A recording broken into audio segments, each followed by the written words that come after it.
The night was colder than she could bear. Snowflakes drifted from the dark sky like silent ghosts, settling on her thin coat as she waited at the lonely bus stop. Her name was Elena, a nurse who had just finished a 16-hour shift at the city hospital. Her shoes were soaked, her hands numb, her heart heavier than her body. Life had taken so much from her, her mother, her home, her sense of safety.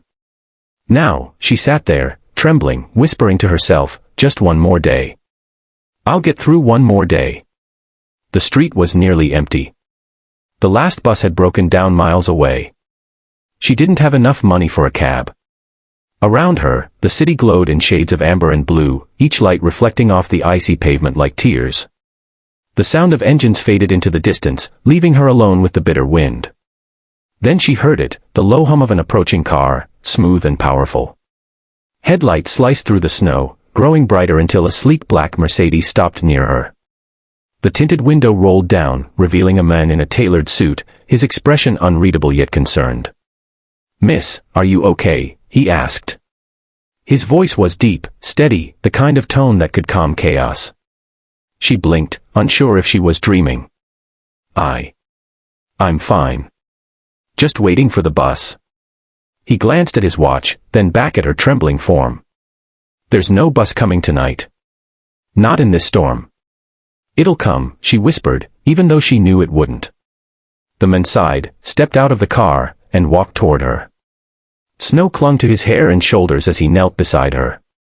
"You're freezing. You can't stay here." "I don't have a choice," she murmured, trying to stand, but her legs gave out. He caught her before she fell, his hands firm and warm. "Then you're coming with me," he said softly but firmly. Her eyes widened. "What?" "No, I can't. You don't even know me." He looked at her, and for a moment, the city noise faded. "You don't have to be alone tonight. Trust me." His gaze wasn't demanding, it was human, kind, and full of something rare, sincerity. She hesitated, torn between fear and hope. She had spent her life saving others but never believed anyone would save her. Now, standing before her, a stranger extended his hand like fate itself. Finally, she whispered, "Okay." He helped her into the car, adjusting the heater and handing her a soft blanket from the back seat. She buried her face in it, inhaling the faint scent of cedar and warmth. "I'm Adrian, by the way," he said as they drove through the snowy streets. "And you?" "Elena." He smiled faintly. "Elena. Pretty name. You're a nurse, right?" She looked up, surprised.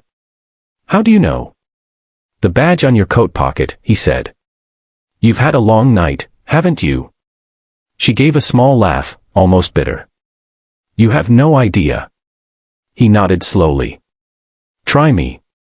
As they drove, she told him pieces of her story, how her mother's illness left her with debts, how she worked double shifts to survive, how the hospital cut her hours last week. He listened silently, his expression tightening with every word. When she finished, silence filled the car. Then he said quietly, "You deserve better than this." She looked away. "Everyone says that. But saying doesn't change anything." He didn't respond. Instead, he turned down a quiet street lined with snow-covered trees. The car stopped in front of a modern glass mansion, glowing with golden light. Elena stared at it, wide-eyed. "Wait, you live here?" Adrian parked, turned to her, and smiled gently. "Yeah. Don't worry, I don't bite. Come on, you need warmth and food." She hesitated again. Every instinct told her to run, but something about his calm presence made her stay. Maybe it was exhaustion, maybe destiny, but she followed him inside. The warmth of the house embraced her instantly. The air smelled of coffee and oak. A fire burned in the stone fireplace, crackling softly. She stood at the entrance, feeling out of place, a stranger in a palace. Adrian handed her a towel and pointed toward a guest room. "You can shower and change there. I'll get you something warm to wear." Her voice trembled.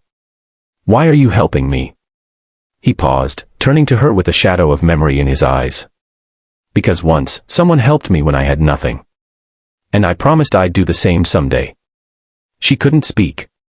Her eyes filled with tears, but she turned quickly, hiding them as she walked to the room. Moments later, as warm water touched her skin, she finally felt human again. The hot steam carried away her exhaustion, her fears, her pain, at least for a moment. When she came out, wearing one of his soft sweaters, she found him in the kitchen, stirring a pot of soup. The scent of garlic and herbs filled the room. "You cook?" she asked, surprised. He smiled. "When I have a reason to." She sat quietly at the table while he served her a bowl. Each spoonful melted the chill inside her chest. She hadn't eaten all day. "Thank you," she whispered. He shrugged lightly. "No need. Just eat."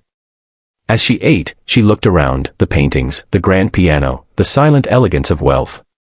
"You're rich," she murmured. He smirked. "I manage a few companies. Money isn't everything." She tilted her head. "Easy to say when you have it." He didn't argue, just looked into the fire, lost in thought. After dinner, he gave her a room with a thick blanket and whispered, "Rest. You're safe here." For the first time in months, she believed it. As she lay down, her mind replayed his words, "You're coming with me." It wasn't a command. It was a promise. And though she didn't know it yet, this night would change everything, for both of them.